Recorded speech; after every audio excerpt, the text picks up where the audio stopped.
Не можеш пити.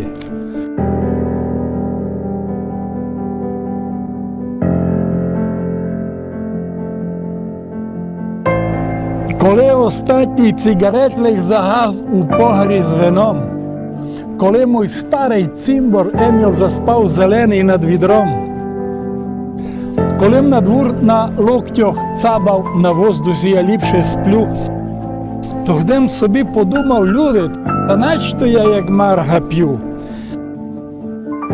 Чом він такий несеренчливий? Чом він дурний, уже мам волос сивий?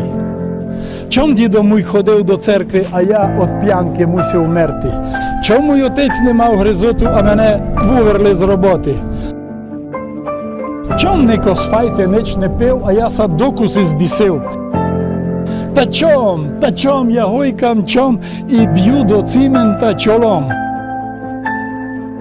Бім-бом, бім-бом, бім-бом. Фраз ми до того, кить ми тяжко. Грошей не є, мам цурову тапловку. Тоді не п'ю, коли порожня фляшка, вадь не берую вуйняти із повної дуговку. Дуговка – то моє спасіння. Прозривим, Господи, не п'яний си чуєш дня?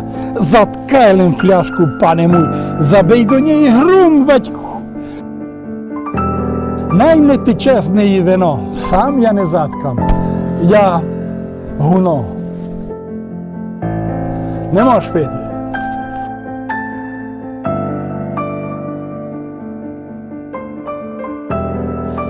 Мусай жити, по-новому жити, кить хочу жити.